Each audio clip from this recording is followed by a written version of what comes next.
Durante a minha vida, especialmente quando eu era criança, adolescente, teve dois momentos especiais, determinantes com relação ao uso da tecnologia. O primeiro foi em 1973, eu tinha de 10 para 11 anos de idade, e eu ganhei um kit para montar um rádio, tipo transistores e resistores. Imagina um Lego para montar rádio em 1973.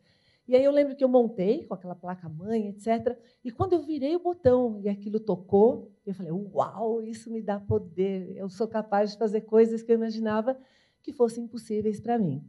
Passaram alguns anos, 1977, eu estava de 14 para 15 anos, eu estava no ensino médio, né, que a gente fala agora, na minha época era colegial, primeiro ano de colegial. E aí, naquela época, a gente tinha uma televisão na casa da gente, tá? E a gente assistia a televisão. Depois do jantar, família junta, etc. E a nossa televisão quebrou.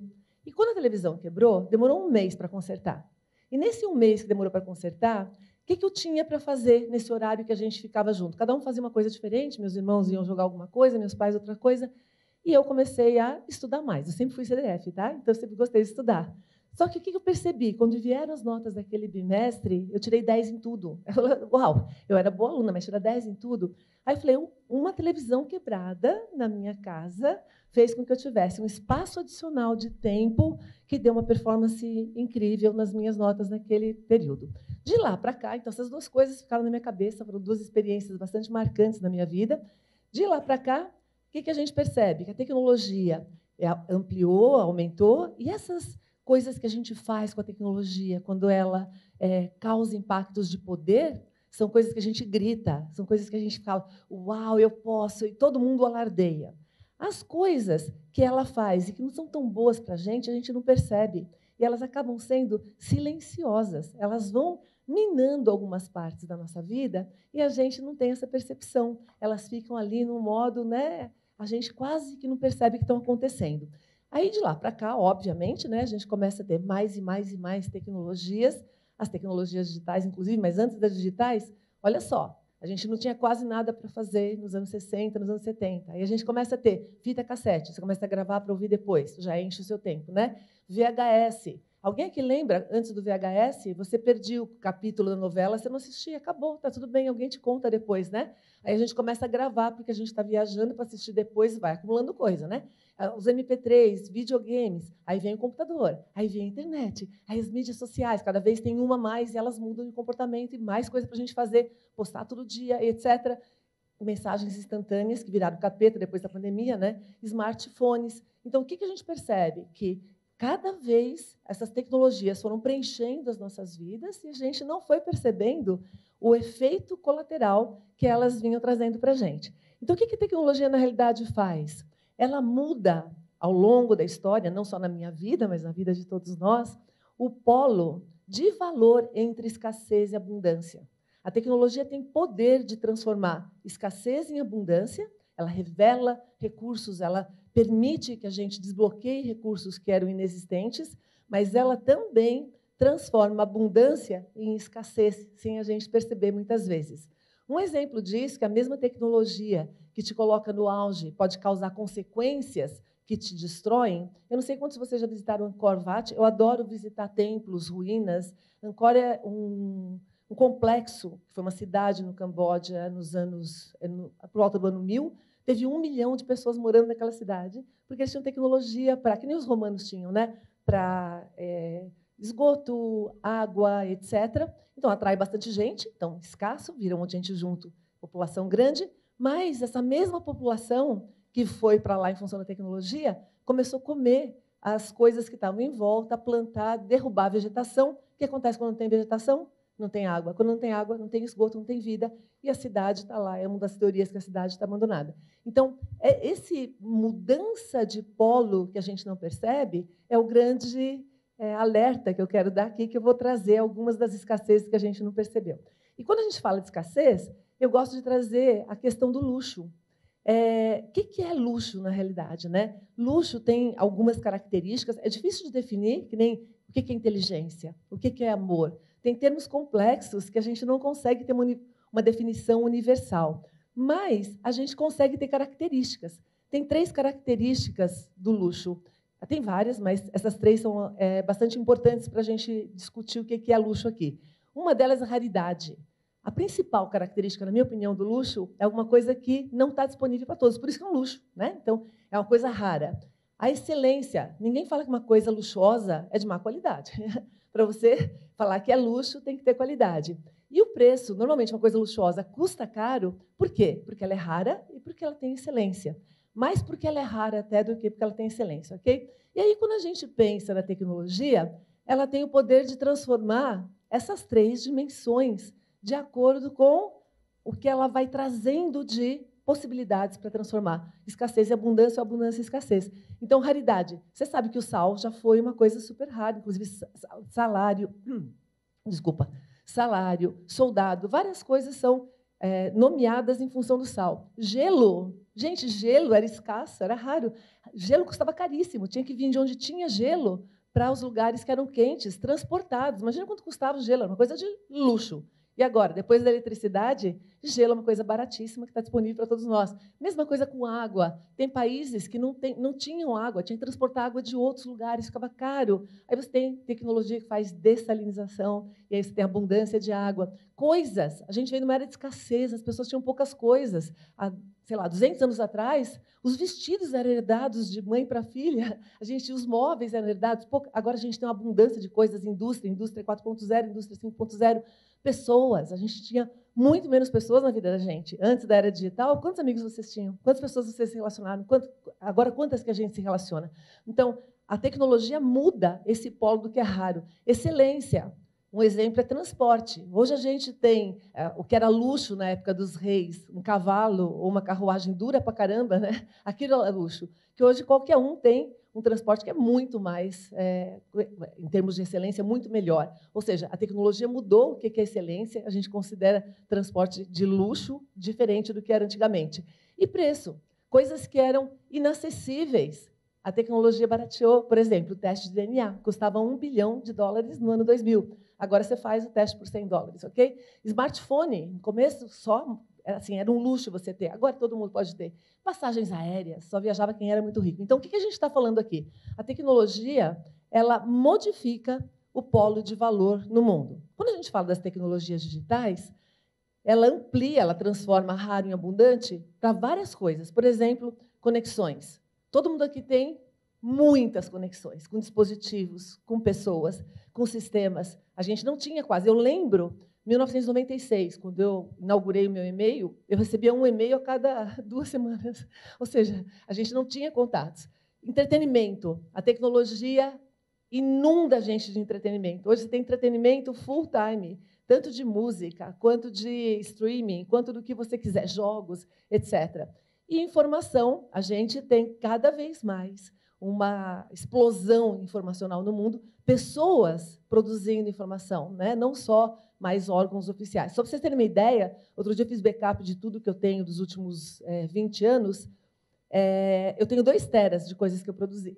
Ou seja, 2 tera é informação para caramba. E aí você está pensando, eu estou ainda, espero que eu tenha mais ainda alguns anos de vida, né? Então, vai continuar, e todo mundo continuando. Então, as tecnologias transformam muita coisa que era raro em abundante, mas transforma também muita coisa que era abundante em raro.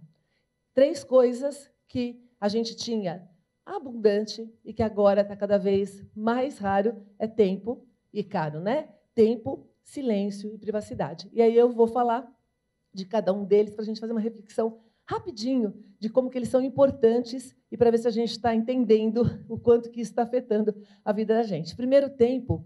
Olha só, a tecnologia tem uma tendência de ocupar todo o nosso tempo. E ela muda a nossa percepção em relação ao tempo. Se a gente deixar, a gente coloca coisas para fazer, tecnologia na nossa vida full time. Na pandemia piorou, né? Até horários que a gente tinha um pouquinho mais reservado também foram invadidos pela tecnologia. E aí, por que isso é importante? Porque antes, quando a gente tinha tempo e tinha menos estímulos externos, a gente tinha tédio. Tédio é bom, gente.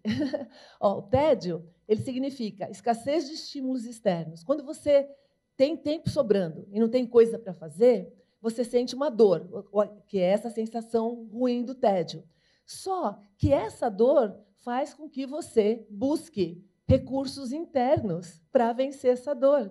E isso revela muito das nossas competências, potencialidades, a nossa criatividade. O que é o ócio criativo, Domênico de Masi? É você ter um horário que você tem livre para que a criatividade aconteça. E esse tempo que a gente está em diálogo com a gente mesmo permite o autoconhecimento, que é fundamental para a gente poder ser feliz. Quem não se conhece não sabe o que desejar, não sabe o que esperar da relação com os outros. Então, quando a gente começa a preencher, fugir do tédio, para colocar tecnologia, dando escape toda hora para a gente, stream de 24 horas, música, filme, imagem, foto, etc., a gente começa a ter sobrecarga informacional, a gente começa a sofrer do paradoxo da escolha, né, que é um livro, uma teoria que, quanto mais escolhas a gente tem, mais difícil fica escolher e mais ansioso a gente fica. Ou seja, a gente começa a ter um problema em relação ao nosso tempo. A outra questão, a gente começa a confundir lazer com entretenimento. Tecnologia entretém o tempo todo. Qual a diferença de lazer e entretenimento? Lazer, às vezes, é não fazer nada. É deixar a sua alma descansar, é você recarregar, né? Um botão de reset. Às vezes, entretenimento ajuda no lazer, mas não é todas as vezes. Entreter não necessariamente é lazer. E a tecnologia entretém o tempo todo. A outra questão, quanto mais a gente tem coisas ocupando o nosso tempo, mais a gente sofre de FOMO, que é o Fear of Missing Out, né? Tantas coisas juntas, o que eu vou fazer? Aí a gente começa a sentir, não dá para fazer nada, na realidade eu não quero fazer mais nada, que é o Joy of Missing Out.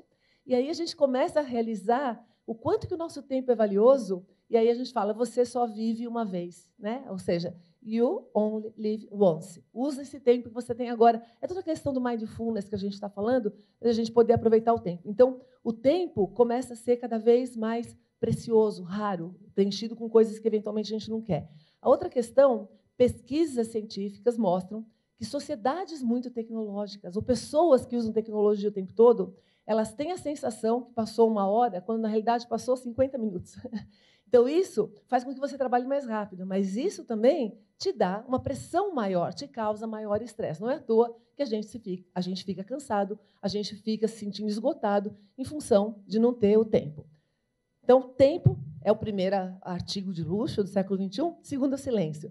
Olha só, a tecnologia invade o nosso silêncio o tempo todo. Gente, a gente vai para clínicas, né, alguma coisa que você está esperando no médico, tem televisão, tem barulho. Você está no avião, está alguma pessoa com o WhatsApp falando com não sei quem, aliás, várias pessoas fazendo isso. Criança ouvindo galinha pintadinha, sem usar fone de ouvido. Quando você vai ver, tudo que tem dispositivo está ali falando e todo mundo aumentando o volume. Por que o silêncio é importante? Por que isso é prejudicial para a gente? Começa a virar uma coisa que é assim, busca. Às vezes eu vou no banheiro para ficar quietinha.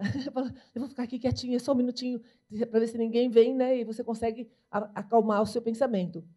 Porque quando a gente tem silêncio, ele força a gente a se confrontar com os nossos conflitos internos. Ou seja, quando você tem que enfrentar os seus conflitos internos sem escapar para mais nada, quando está ouvindo você mesmo, você acaba tendo uma autoconsciência e se conhecendo, que foi aquilo que a gente falou também, que é fundamental para a gente ser feliz. Então, olha só, coisas que o silêncio favorece, que se você não tiver silêncio, você está perdendo. E a gente começa a sentir essa necessidade e a gente não percebeu que a gente estava perdendo silêncio. Ele encoraja o mindfulness, porque quando você não tem ruídos, você fica focado no que está acontecendo aqui e agora, promove o autoconhecimento, que eu já falei, estimula as células do cérebro. Um estudo com ratos que ficaram 2 horas em silêncio, eles tiveram o hipocampo ativado. Sabe o que é o hipocampo? É a área ligada à emoção, memória e aprendizado.